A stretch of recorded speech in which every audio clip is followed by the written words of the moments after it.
नमस्कार फ्रेंड, आप सभी का एक बार फिर से स्वागत है। फ्रेंड्स, बैंकर्स, बैंक रिटायरीज और फैमिली पेंशनर का एक्सपेक्टेड डीए फरवरी 24 से क्या हो सकता है, इस बारे में डिस्कशन करते हैं। और आपको बताएं कि CPI index, consumer price index, अक्टूबर, नवंबर, दिसंबर, इस पे डिपेंड करेगा हमारे वर्किंग एम्प्लॉइज का डीए रेट। अक्टूबर का 138.40 और 0.70 इंक्रीज होके नवंबर का फिगर आया है वो 139.10। और अगर दिसंबर माह का हम प्रिजम्पशन करते हैं एक अंदाज से कि हम की जिस हिसाब से इंक्रीज हो रहा है उस हिसाब से अगर हम मान के चलें कि 0.60% का इंक्रीज होगा तो दैट इज 139.70। और अकॉर्डिंगली हम जब कैलकुलेट करेंगे तो एट प्रेजेंट जो स्लैब है 693 स्लैब्स है वो 698 स्लैब हो जाएगा।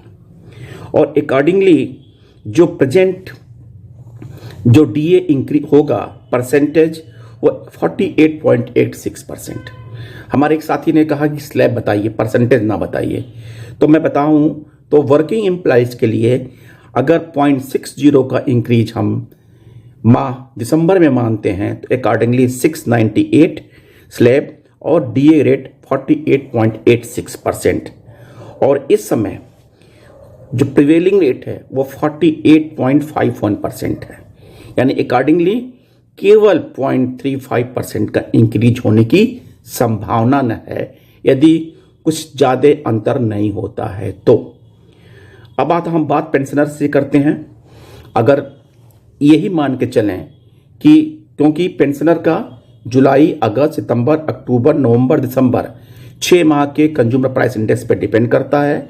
हमारे पास 5 माह का कंज्यूमर प्राइस इंडेक्स आ चुका है, केवल 1 माह दिसंबर का हमारे पास नहीं है, जो हम प्रिजम्पशन मान के चलते हैं कि 139.70 यानी कि 0.60% की इंक्रीज मान के चलते हैं। Accordingly retired after 1 July 93 to 1 April 98, इसमें जो डीए का रेट है, प्रिवेलिंग रेट है, वो 676.55 और एक्सपेक्टेड डीए 699.65 एंड डिफरेंस 23.1%।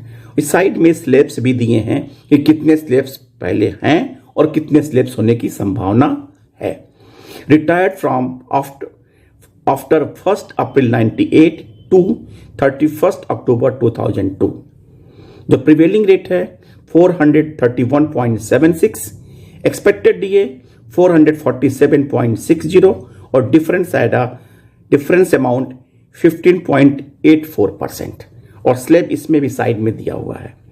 फिर इसके बाद बात करते हैं कि 1 नवंबर 2002 टू 31 अक्टूबर 7, डीए जो प्रिवेलिंग है वो 296.64, एक्सपेक्टेड डीए 308.88 और डिफरेंस अमाउंट 12.24%।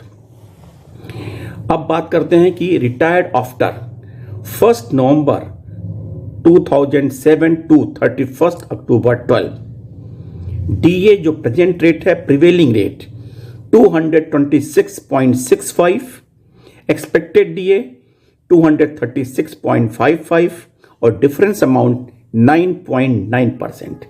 यानी जो प्रिवेलिंग स्लैब्स हैं 1511 and it will become expected 1577। और इसके पहले रिटायर्ड आफ्टर 1 नवंबर 12 टू 31 अक्टूबर 17, जो प्रिवेलिंग डीए रेट चल रहा है 111% और एक्सपेक्टेड डीए 117.6%, डिफरेंस अमाउंट 6.6%। और retired after 1 November 17, that is the 11th bipartite, accordingly जो इनका डीए रेट प्रिवेलिंग है 44.24%, एक्सपेक्टेड डीए 48.86% और डिफरेंस 4.62%। चूंकि हमारे रिटायरीज का 6 महीने बाद डीए में बदलाव आता है, सो अभी हमको पिछले 6 महीने का हिसाब से हमको मिलेगा, जबकि वर्किंग एम्प्लॉय को ऑलरेडी उनका नवंबर, दिसंबर, जनवरी का जो प्रिवेलिंग रेट चल रहा है उनको उस डीए का इफेक्ट मिल गया है और उनको पेमेंट शुरू हो गया है। चूंकि उनको 3 महीने पे होता है और रिटायरीज का 6 महीने पे होता है, लेकिन नेक्स्ट जो होगा दोनों का फरवरी 24 से होगा, वर्किंग एम्प्लॉय के लिए फरवरी, मार्च, अप्रैल और पेंशनर्स के लिए फरवरी से लेके जुलाई 24 तक का रेट आएगा। ये एक्सपेक्टेड रेट है, इसमें फेरबदल की पूरी संभावना है क्योंकि 1 महीने में जो सीपीआई इंडेक्स में चेंज आएगा अकॉर्डिंगली हमारा जो फाइनल डीए रेट आएगा वो कैलकुलेट होगा। थैंक यू फ्रेंड्स, नमस्कार।